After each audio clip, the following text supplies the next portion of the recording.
Hello, আসসালামু আলাইকুম। সবাই কেমন আছেন? সবাইকে আমন্ত্রণ জানাচ্ছি আমার শখের ব্লগ চ্যানেলে। স্ক্রিনের যে ছবিটা ভেসে আসছে আপনারা দেখে কেউ কেউ হয়তো চিনতে পারছেন, কেউ কেউ চিনতে পারছেন না। এগুলো হচ্ছে সসেস, যা বিভিন্ন নাস্তার আইটেমে ব্যবহার করা হয়, আবার এমনিতেও খাওয়া যেতে পারে ভেজে। তবে চলুন আজকে রেসিপিটি দেখে নিই আমি এগুলো কীভাবে তৈরি করলাম। প্রথমে এখানে হাড় ছাড়া কিছু মুরগির মাংস আমি নিয়ে নিছি, আর সেটাকে আমি ব্লেন্ড করে নিছি।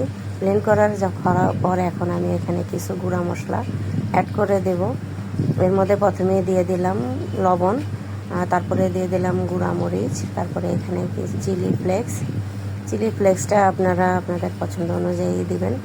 তারপরে দিয়ে দিলাম এখানে সামান্য সয়া সস। যেহেতু আমি আগে লবণ দিছি, সয়া সসও লবণ থাকে, তাই পরিমাপটা বুঝে দিবেন। তারপরে এখানে দিয়ে দিলাম 1 টেবিল চামচ পরিমাণ ময়দা ও 1 টেবিল চামচ পরিমাণ কর্নফ্লাওয়ার। সবগুলো উপকরণ একসাথে হয়ে গেলে আমি এগুলোকে মেখে নেব। মাখানো হয়ে গেছে, এখন এর মধ্যে আমি দিয়ে দিব 1 টেবিল চামচ পরিমাণ সয়াবিন তেল, যেন এগুলো সিদ্ধ করার পরে একবারে ড্রাই হয়ে না যায়, ভিতরে ময়েশ্চারাইজার বজায় থাকে।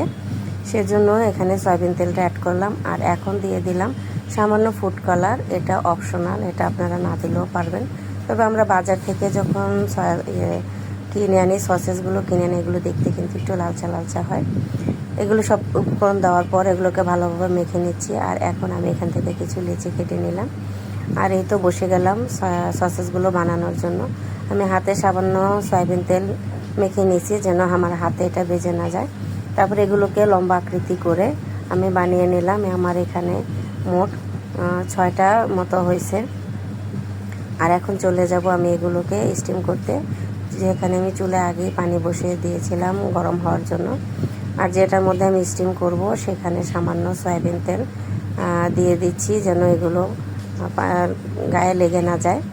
তারপরে এই তো আমি চুলায় চলে আসলাম আর স্টিমের মধ্যে এগুলোকে দিয়ে দিলাম। আপনারা চাইলে এগুলোকে ফয়েল পেপার দিয়ে পেঁচিয়ে ডাইরেক্ট গরম পানির মধ্যে দিয়েও সিদ্ধ করতে পারেন, তারপর আবার পলিথিন দিয়ে পেঁচিয়েও করতে পারেন। তবে আমি এগুলোকে এভাবেই দিয়ে দিলাম।